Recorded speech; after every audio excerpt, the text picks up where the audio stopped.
Hello, hello, and welcome back to Hitman 2 and the Ark Society mission set on the Isle of SGAIL.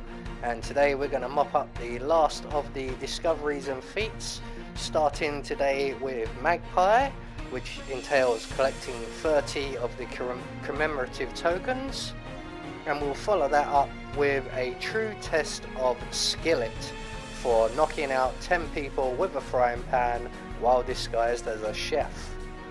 So for this challenge we will be bringing with us our ever trusty lockpick and our silenced pistol.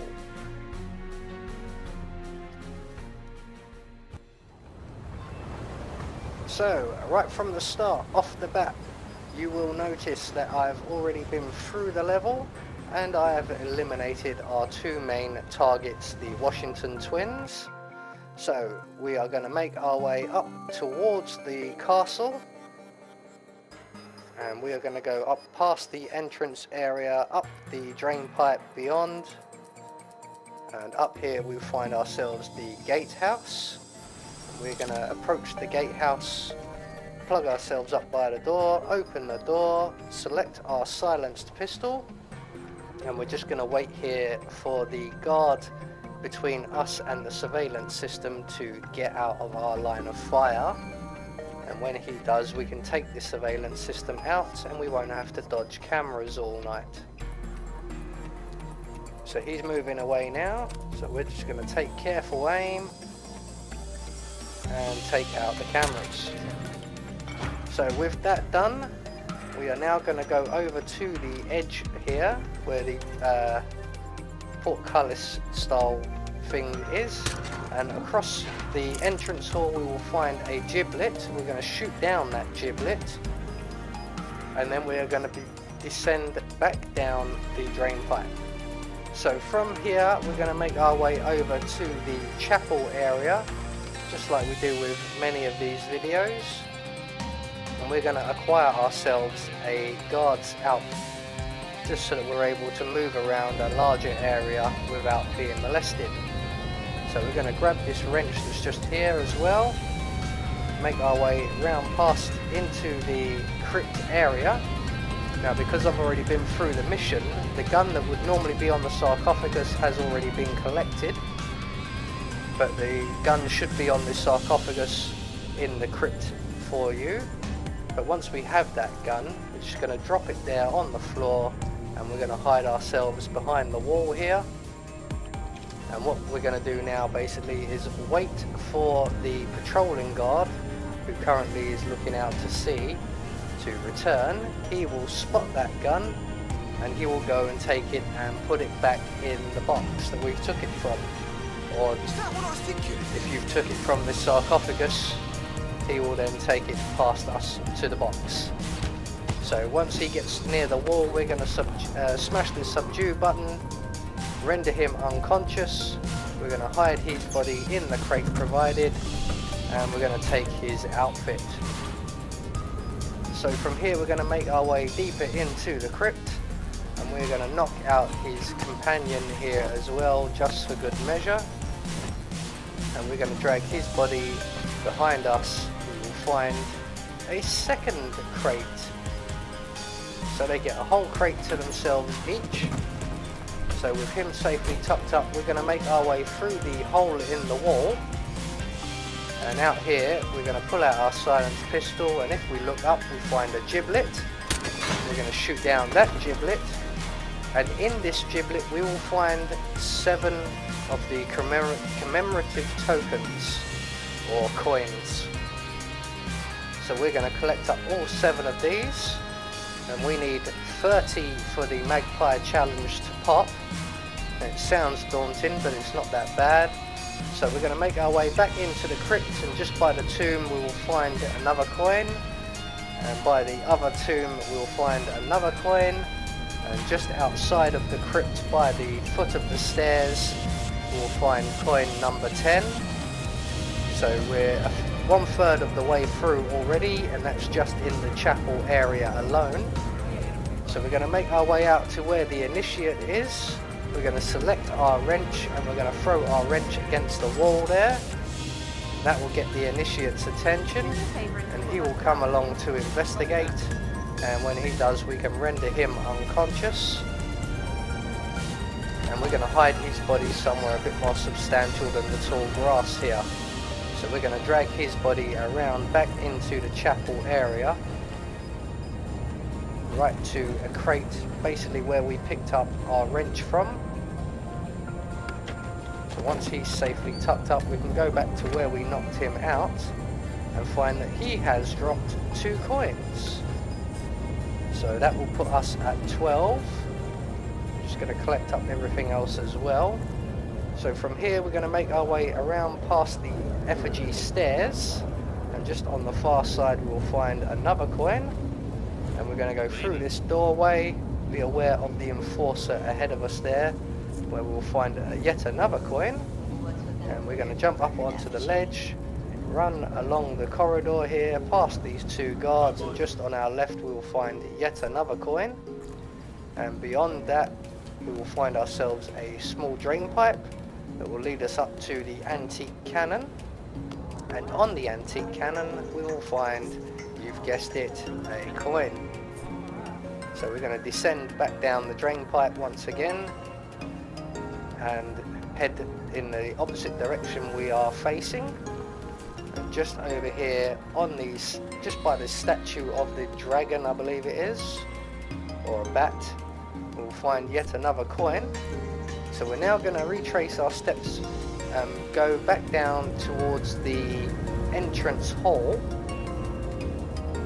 But before we get to the entrance hall, we're going to veer off to our right, just where that initiate just came from, and in here on the shelf on the round thing here we will find another coin. We're going to go through the secret door and down the ladder at the end of the corridor, although it's not that secret a door, and at the bottom of the ladder we will find one more coin, and we're going to make our way down the tunnel now, and hopefully this woman who we're about to subdue, who you can see there in the distance, will be at the mouth of the tunnel right about here.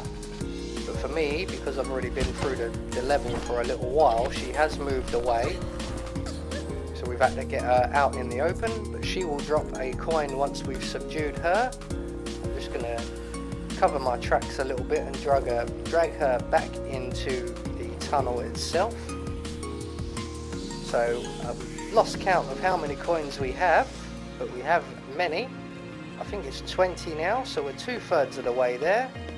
We're going to make our way back up out of the tunnel and head back towards the entrance hall, and we're going to stop just on this side of the door here leading back into that nice little futuristic looking room, and wait for the other initiate to arrive before throwing a coin into the corridor, and that will get the initiate's attention. She will come in to investigate, and we can then render her unconscious, and she should have another 4 coins on her, plus our one that she's just collected. So we're going to render her unconscious once the door has closed behind us, because we don't want anyone in that nice modern room to see what we're doing.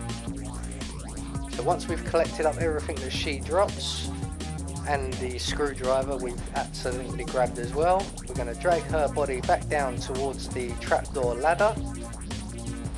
Drop that screwdriver, we don't need that. And we're now going to make our way into the entrance hall area itself, and if you remember, right at the start we shot a giblet out in the entrance hall area, and that's where we're going to go to now, and we will collect another 3 coins. And our next one will be behind the bar, a nice easy one here. And the last of our coins will all be in the same place, which is just to the right of the main entrance. So in through the door on our right, and in through the door on our right again. And in here we'll find a fuse box, and we're going to turn off that fuse box, and that's going to attract the attention of an ARC member, and she will come in to investigate and turn off the fuse box, and we can pounce on her and she will drop another 2 coins. Now I should point out the giblet we've shot down at the crypt sometimes lands on some of the coins and you can't collect them. If this is the case, you can use this fuse box area here to trap yourself one of the other initiates, and she will have some coins on her as well. I think it's a her anyway. But once the ARC member has made her way in and turned the fuse box back on, we can render her unconscious, grab everything she drops including her coins, lockpick our way into the storage room and hide her body in there. So as best as I can tell, we now have 29 coins. We're going to need 1 more. So we're going to exit that little room, back out and wait for the door to close, make our way straight back in so the door is opened inward, take out our silenced pistol and shoot the vase just on the outside of the door. And in here we will find coin number 30 and our Magpie challenge. So before we want to leave, we want to go back into that storeroom where we've hidden the ARC member. Should have done this while I was there really. But on the shelf on our right, we will find a key. We're going to grab that key and we're going to exit the area once again. And we're going to make our way past the door we came in by and around the corner to our left till we come to a gate. Be aware there is an enforcer in the far end of this room. We're going to lockpick our way through the gate, make our way up the stairs, and there will be a door on our right which is the kitchens.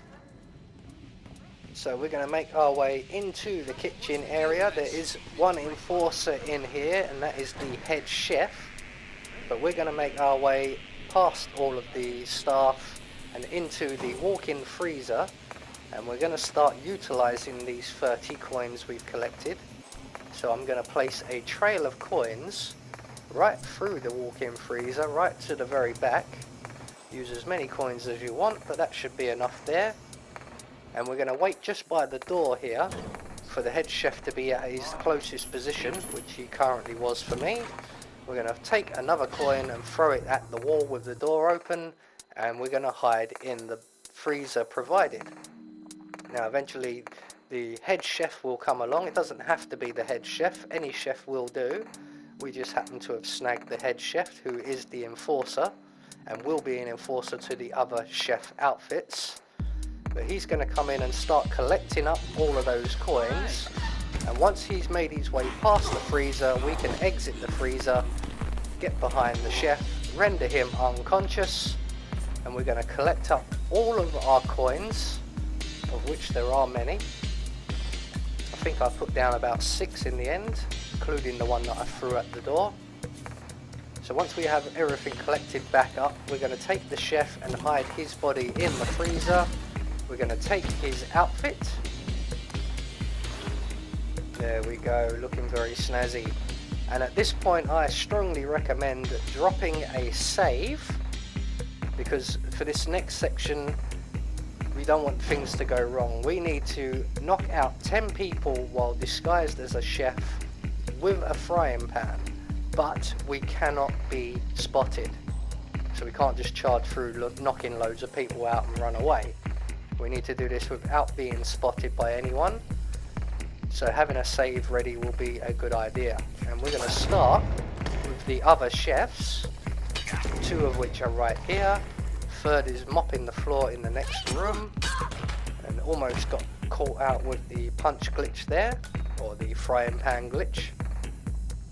So with everybody in the kitchens now pacified, we're going to make our way back out through the door we came into the kitchens via.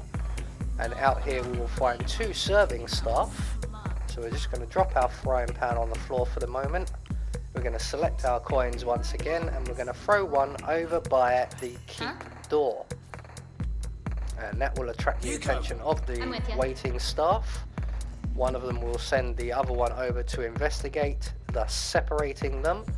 And we can then proceed to knock them both out as quickly and as quietly as possible. There we go. So that's 5 people down, 5 more to go. And we're going to utilize this area a little bit more, so we need to hide these bodies. There is a crate in the corner, but I'm just going to drag them around towards the stairwell here. Out of sight, out of mind. So we're going to go and collect up our coin and our frying pan, but at the same time we are going to start setting up a coin trap, just like we did in the walk-in freezer. And we're going to put a line of coins leading to the door, and one coin just beyond the door. We are trespassing once we go beyond that door. So with our line of coins now set up, we're going to use one more coin and throw it over by that weapons crate type thing over there. Retrieve our frying pan. We're going to wait by the door for a guard to come over. And when he's over and nearby, we're going to open the door so that he can see the coins either side of the door. And that will get his attention over in this direction. Now sometimes, as you can see, they go back for the first coin. Don't worry about that. He's seen the other coins. He will come back into this room. And once he's safely into the room and the door closes behind him, we can sneak up behind him. If he doesn't keep moving away, render him unconscious, collect up his gun, grab his body and any coins that he may have already collected, and we are going to take his body and we are going to hide him around the corner with the two serving staff. So that makes number 6, 4 more to go. So we are going to reset our coin trap in exactly the same way we did just a moment ago. So a nice trail of coins deep into this area, which I believe is like a huge larder or walk-in larder type area. So we want to place one coin either side of the keep door. There we go. And throw one coin over into the keep area to attract the guard's attention. We're going to retrieve our frying pan once again, wait by the door. And when the guard gets close enough over this direction and is facing this way, we're going to open the door. He will then spot the coins either side of the door itself, and he also will make his way inside. As you can see, again, he's gone back for the original coin we threw, but he does come back into the larder area.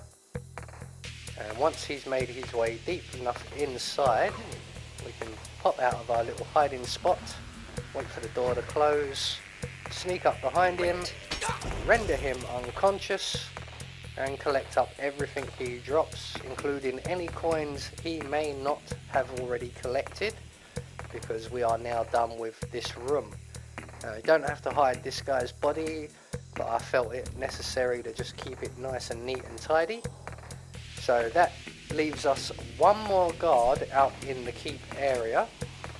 So we're going to retrieve our frying pan, make our way out into the keep area where we will be trespassing, but we only have one guard to worry about. So we're going to take one of our coins and we're going to throw it over in the yonder distance as far as we can, really, because we need to get this particular guard out of his chair.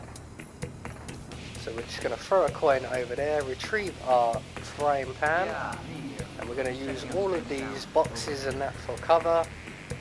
And when the guard goes over to investigate, we can then get behind him and render him unconscious with the pan. And as you can see, once again, I was very nearly caught. And if you're caught, you have to start all over again from number 0. That means knocking out another 10 people. So with him now unconscious, we're going to drag his body around the back of that little stone outcropping, and we are going to once again set up a coin trap. So one coin from the gatehouse leading deeper into the keep area. There we go. We're going to lockpick this door open because this door is locked to us. Move away from the opening. Throw one coin at the door, retrieve our frying pan, and we are going to wait now just at the foot of these stairs. So the coin we've thrown has attracted one of the guards, and he's going to come out and he will then spot the coins, and as he moves deeper into the keep, we can then get behind him, render him unconscious, and that puts us at 9 unconscious civilians or guards. We're going to hide his body with his companion around the corner here. So one more to go, and luckily for me, for some reason, my coin trap is still in place, unscathed. So we're just going to open the door to the gatehouse once again, throw one more coin, collect up our frying pan for the last time, wait at the foot of the stairs, and our thrown coin will attract another of the 3 guards in the gatehouse. And once again, once he's made his way safely into the keep area and the door has closed behind him, we can then sneak up behind him, render him unconscious, and that will get us a true test of Skillet challenge. And all we have to do now is make good our escape, which happens to be just here. So there you go, that is the Magpie challenge and the true test of Skillet challenge completed. I have been Anubis, and I will see you all in the next video.